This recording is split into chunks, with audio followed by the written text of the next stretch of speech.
안녕하세요. 수박겉핥기 채널입니다.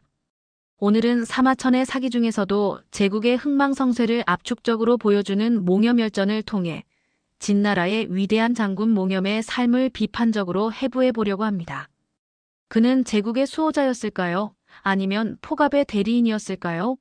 충성과 공모, 그리고 한 왕조의 붕괴 과정을 함께 살펴보시죠. 제1부 북방의 기둥 몽염의 부상과 업적입니다. 몽염은 단순히 한 명의 장군을 넘어 진나라가 북방으로 팽창하는 데 있어 핵심적인 도구였습니다. 몽염의 충성심은 개인의 자질을 넘어선 가문의 유산이었습니다. 조부 몽호는 소양왕 시절부터 활약한 장군이었고 아버지 몽무 역시 초나라를 멸망시킨 명장이었죠. 몽염 자신도 일찍이 법률과 행정을 익혀 옥관을 지냈던 문무겸비의 인재였습니다. 이처럼 뼛속 깊이 각인된 충성심은 가문의 명예이자 의무였지만 역설적으로 그가 황제의 명령 외에 다른 현실을 상상하지 못하게 만든 결함이 되기도 했습니다. 몽염의 가장 큰 군사적 업적은 단연 흉노 격퇴와 만리장성 축조입니다. 기원전 215년 그는 30만 대군을 이끌고 하남 지역을 점령해 흉노를 북쪽으로 몰아냈습니다.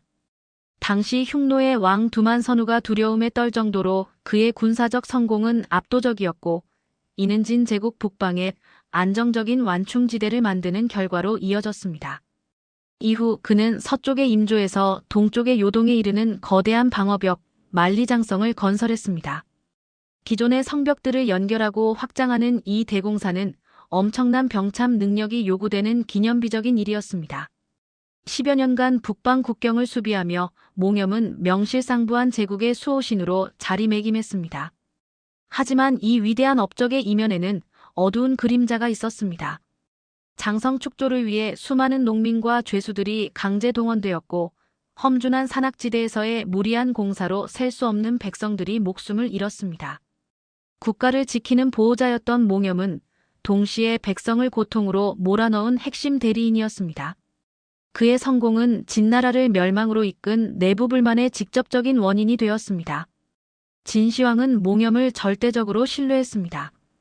북방 군권뿐 아니라 장남 부소의 교육까지 그에게 맡겼죠. 가혹한 정책에 직언하다 유배된 부소와 몽염은 국경에서 함께 지내며 긴밀한 유대를 형성했습니다. 몽염의 권력은 황제의 총애와 정통 후계자와의 연결에 기반하고 있었는데 이는 야심과 조고에게는 반드시 제거해야 할 실존적 위협이었습니다. 제2부 사구의 음모, 제국의 붕괴입니다. 진시황의 갑작스러운 죽음은 제국의 운명을 가른 결정적 분기점이었습니다. 기원전 210년 시황제는 임종 직전 부소에게 조서를 남깁니다. 함양으로 돌아와 장례를 주관하라는 사실상의 후계자 지명이었죠.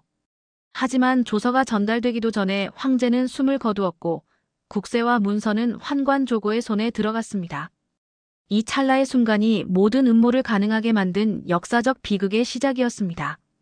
음모를 주도한 조고는 몽씨 가문의 원한을 품고 있었습니다.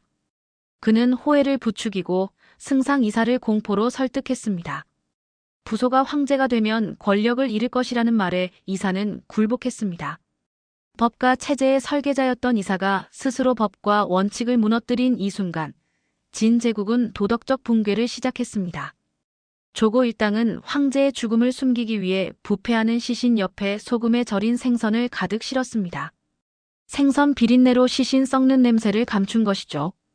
이 썩어가는 시신은 진나라 조정의 심장부에서부터 시작된 도덕적 부패를 상징하는 아주 강력한 은유입니다.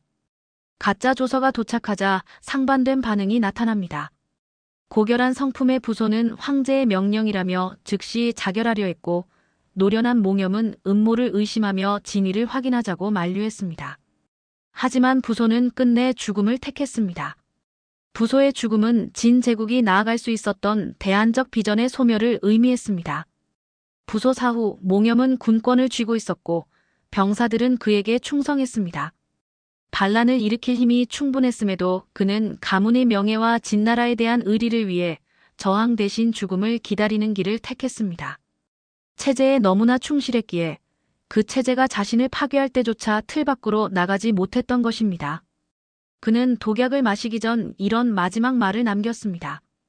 임조에서 요동까지 만연히 장성을 쌓는 동안 지맥을 끄는 곳이 없었겠는가? 이것이 바로 나의 죄일 것이다. 이 말은 표면적으로는 미신적 참회처럼 들리지만 사마천은 이 말을 아주 날카롭게 해체하여 그의 진짜 죄를 짚어냅니다. 제3부 시대의 언어적 메아리 고사성어입니다. 몽여멸전 자체에는 없지만 당시의 부패와 조작을 가장 잘 보여주는 성어들을 통해 시대를 읽어보겠습니다. 먼저 지록위마입니다. 조고가 사슴을 말이라 하며 신하들을 시험한 이 사건은 권력이 진실을 압도하는 타락의 끝을 보여줍니다. 태산불량토양은 포용을 강조한 이사의 철학이었지만 정작 그는 권력욕 때문에 정적을 제거하며 자신의 철학을 배반했습니다.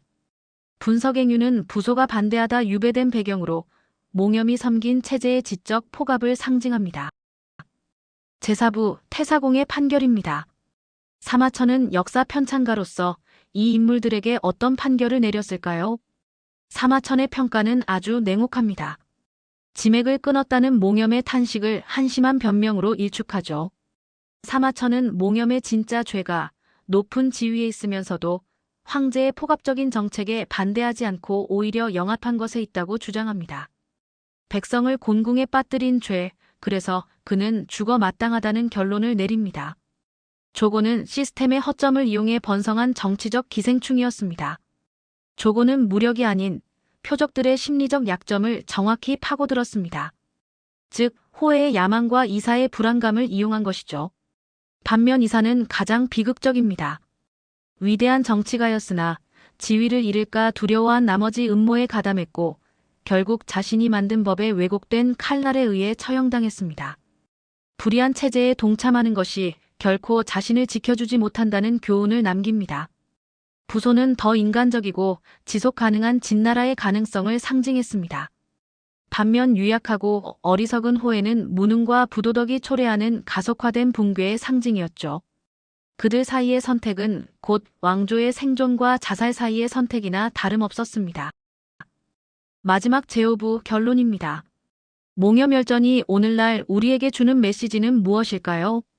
몽여멸전은 단순한 전기가 아니라 진 왕조의 붕괴를 기록한 부검 보고서입니다. 사마천은 이를 통해 가장 높은 형태의 충성은 군주 개인이 아닌 백성과 국가 공동체를 향해야 한다는 점을 역설합니다.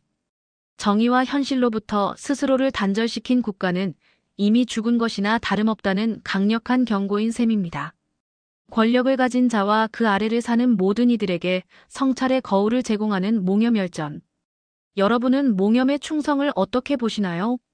오늘 준비한 내용은 여기까지입니다. 지금까지 수박겉핥기 채널이었습니다.